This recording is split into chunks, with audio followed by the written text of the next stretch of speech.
تو یکم ذی الحجہ سے لے کر 13 ذی الحج تک یہ وہ ایام ہیں کہ جن ایام کے اندر اللہ رب العالمین نے بے شمار خصوصیات رکھی ہیں، لیکن میں اور آپ، اللہ تعالیٰ ہم سب کو معاف فرمائے، اس مہینے کا نام حج والا مہینہ اور قربانی والا مہینہ رکھ تو دیا، لیکن اگر ہم میں سے کوئی بندہ حج پر نہیں جاتا، سارا زور قربانی پر لگا لیتا ہے اور اس مہینے کے اندر موجودہ دیگر جو فضیلتیں ہیں ان کو حاصل کرنے سے کوسوں دور ہوتا ہے۔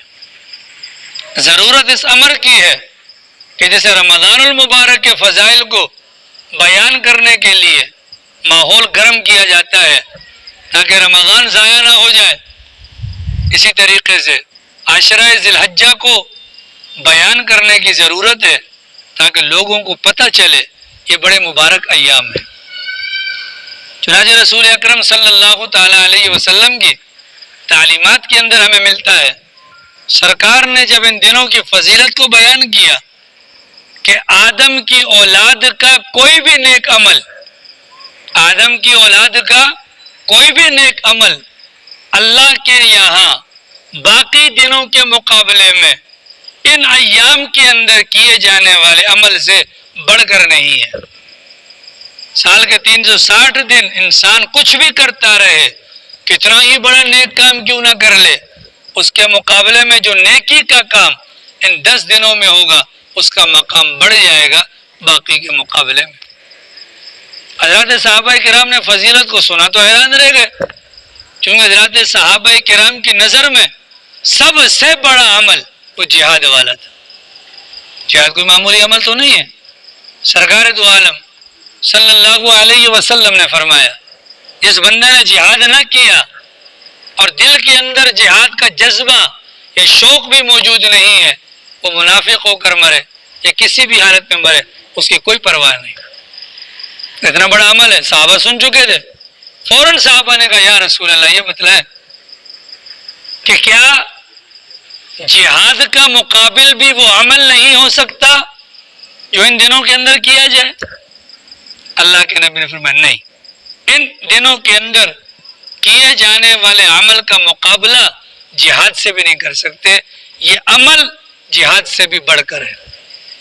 البتہ سرکار نے ایک صورت بیان کی، ایک صورت ہے اور وہ یہ ہے کہ مجاہد میدان جہاد میں جائے، وہاں پر جا کر اپنا مال بھی لٹائے اور اپنا چہرہ خون میں لت پت کر کے مطلب شہید ہو کر واپس آ جائے، اگر وہ اتنی بڑی قربانی دے گا اس کا عمل ان 10 دنوں کے عمل کے برابر ہو سکتا ہے۔ بصورت دیگر فقط جہاد کرنا بھی ان ایام کے اندر کیے جانے والے اعمال کے بقدر نہیں ہو سکتا۔ اتنا بڑے ایام ہے۔ اب جب یہ فضیلت بیان ہوئی، امت کے جو بڑے تھے انہوں نے اس بات کو بھانپ لیا کہ یار واقعی یہ تو بڑا خزینہ ہمارے ہاتھ آ گیا، ایک بڑی نعمت، ایک بڑی سعادت اور برکت کے ایام آ گئے۔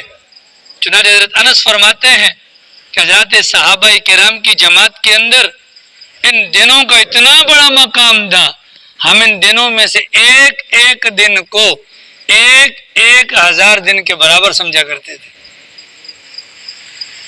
اور اس کا جو 9 ذی الحج کا دن ہوتا تھا اس دن کو ہم 10,000 دنوں کے برابر سمجھتے تھے۔ حضرت انس فرماتے ہیں یہ فضیلت ان کے دماغ میں تھی۔ حضرت حسن بصری فرمایا کرتے تھے ان دنوں کے اندر ایک روزہ 2 مہینے کے روزوں کے برابر ہے۔ ایک روزہ، سرکار نے یہ نہیں فرمایا، سرکار نے فرمایا تھا ایک روزہ 1 سال کے روزوں جتنا ثواب، الگ بات ہے۔ حسن بصری کیا فرماتے ہیں؟ ایک روزہ 2 مہینے کے روزوں کے بقدر۔ مطلب حضرت حسن بصری کے کہنے کا یہ ہے ایک بندہ اس عشرے میں روزہ رکھ لے، عام دنوں کے اندر 2 مہینے روزے رکھ کر وہ جہاں پہنچے گا یہاں پر ایک روزہ اس کو پہنچا دے گا۔ چنانچہ ہمارے بڑے جو اس حقیقت کو بھانپ گئے انہوں نے اپنے معمولات کے اندر اس بات کو شامل کر لیا، اس عشرے کو کیش کرنا ہے، ضائع نہیں ہونے دینا. کیا طریقہ اختیار کیا جائے؟ کچھ حضرات ہمارے بزرگوں میں سے ایسے بھی ملتے ہیں کہ جو رمضان المبارک کے آخری عشرے کی طرح ان 10 دنوں کے اندر بھی اعتکاف کیا کرتے تھے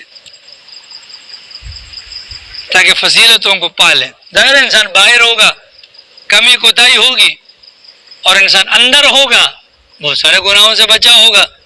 اندر ہوگا، روزہ رکھے گا، تو روزے کی خاصیت یہ ہے کہ روزے کے اندر ایک ایک لمحے میں بندہ عبادت میں لگا ہوتا ہے، کیونکہ روزے کی حالت میں موجود ہے.